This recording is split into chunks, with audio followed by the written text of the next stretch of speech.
नमस्कार, मी सारंग लक्ष्मीकांत दुर्गे. शास्त्रवचन या आमच्या यूट्यूब चॅनलमध्ये मी आमच्या सर्व दर्शकांचं मनपूर्वक स्वागत करतो. आज आपण नैवेद्य या विषयावरती बोलणार आहोत. आपल्याला माहिती आहे की देवाची पूजा नेमक्या कुठल्या गोष्टीमुळे पूर्णत्वाला येते, किंवा अशी कुठली गोष्ट आहे की जी केली आणि बाकीची पूजा एखाद्या वेळेस आपण नाही केली तरीही चालेल, याबद्दल धर्मशास्त्र आपल्याला काय सांगते. तर तो विषय म्हणजे नैवेद्य.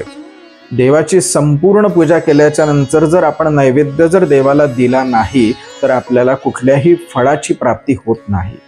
मात्र जर आपण एखाद्या वेळेस देवाची पूजा न करता केवळ नैवेद्यांत पूजा म्हणजे पंचोपचार पूजा जर आपण केली की गंध, फूल, धूप, दीप आणि नैवेद्य एवढ्या 5 उपचारांनी जरी आपण देवाची पूजा केली तरीही आपल्याला संपूर्ण पूजेचं फळ मिळते. आणि इतकंही सोडून जर आपल्याला याही गोष्टींकरता वेळ नसेल आणि आपण केवळ नैवेद्य जरी देवाला दिला तरीही आपल्याला त्या दिवशीच्या पूजेचं फळ निश्चित मिळतं, असं धर्मशास्त्र सांगतं. तर नैवेद्य म्हणजे काय हे प्रथम जाणून घेऊया. निवेदनीयं यद्द्रव्यं प्रशस्तं प्रयतं सदा तद्द्रव्यं पंचविधं प्रोक्तं नैवेद्यम इति गद्यते. पंचविध जे द्रव्य आहे त्या पंचविध सर्व द्रव्यांना नैवेद्य असं म्हटलं जातं. आता या सर्व द्रव्यांमध्ये जे देवतांना आणि मनुष्यांना खाण्याकरता जे उत्तम आहे तेच द्रव्य फक्त नैवेद्यामध्ये येतं. म्हणून त्या नैवेद्यामध्ये हे भक्ष्य, भोज्य, लेह्य, चोष्य आणि पेय असे 5 प्रकार नैवेद्याचे सांगितलेले. तर या नैवेद्यामध्ये भक्ष्य म्हणजे दातांनी खाऊन जे आपण संपवू शकतो किंवा जे खाण्याकरता आपल्याला दातांचा वापर करावा लागतो अशा पद्धतीचं भाजी, पोळी जे प्रकार आहेत ते नैवेद्यामध्ये येतात. दुसरं भोज्य म्हणजे दातांचा वापर न करता, न चावता आपण फक्त गिळून जे खाऊ शकतो म्हणजे दूध, दही आदी गोष्टी असतील त्यांना सुद्धा नैवेद्यामध्ये स्थान आहे. ह्याचा सुद्धा नैवेद्य आपल्याला देता येईल. तिसरं आहे लेह्य, जे आपण चाटून खाऊ शकतो म्हणजे मध, सहद वगैरे ज्या गोष्टी आहेत त्या सुद्धा नैवेद्यामध्ये येतात. त्यामध्ये चटणी, कढी जे असेल ते सुद्धा येतं. आणि चौथा आहे चोष्य, जे चोखून खाल्ल्या जातात, जसा आंबा आहे अथवा ऊस आहे. ह्या सर्व गोष्टी नैवेद्यामध्ये ग्रहण करायला सांगितलेलं आहे. या गोष्टींची जर एखाद्या वेळेला आपल्याला अनुपलब्धी झाली, जर प्राप्त झाला नाही तर केवळ पाण्याचा सुद्धा नैवेद्य पेय वस्तू म्हणून आपल्याला देवतेला देता येईल.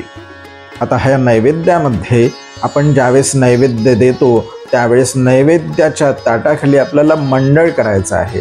ते चौकोनी, गोल अथवा काहीही न करता केवळ ताटाखाली पाणी शिंपडून जरी आपण त्यावर ताट ठेवलं आणि नैवेद्य दिला तरीही चालेल.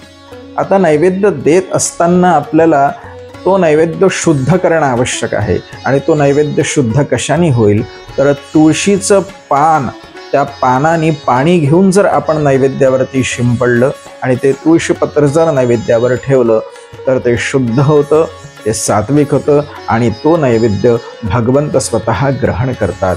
म्हणून अशा पद्धतीने आपल्याला नैवेद्य देवतेला द्यायचा आहे. या नैवेद्यामध्ये शर्करा खंड खाजानी दधिक्षीर घृतानिच आहारं भक्ष भोज्यंच नैवेद्यम प्रतिगृह्यताम. याच्यामध्ये रोजच्या नैवेद्यामध्ये आपण देवाला गडी साखर, तूप साखर, दूध साखर, दही साखर, सहद, लाडू, मोदक जे काही आपल्याला प्राप्त होईल अथवा दुधामध्ये शिजवलेला मध घातलेला भात, ह्या सर्व गोष्टी आपल्याला रोजच्या नैवेद्यामध्ये आपण देवाला देऊ शकतो. तोच नैवेद्य देवाला न देता काहीतरी वेगळं नित्य देवाला दिल्याने देवाची सुद्धा प्रसन्नता वाढते. आणि अशा पद्धतीने आपण नैवेद्य दिल्यानंतर आपली पूजा सुद्धा सांगोपांग होऊन आपल्याला त्या पूजेच्या उत्तम फळाची प्राप्ती देखील होत असते. या पद्धतीने नैवेद्याला म्हणजेच आपल्याला पूजेचं उत्तम फळ मिळेल. आमचा हा व्हिडिओ नक्कीच आपल्याला आवडलेला असेल आणि काहीतरी नवीन माहिती आपल्यासमोर आलेली असेल हे आम्हाला निश्चित माहिती आहे. याकरता अनेकांना हा व्हिडिओ प्राप्त व्हावा आणि धर्मशास्त्राचा प्रचार व्हावा याकरता म्हणून हे चॅनल आपण सबस्क्राईब करा, लाईक करा आणि शेअर देखील करा. जय श्रीराम.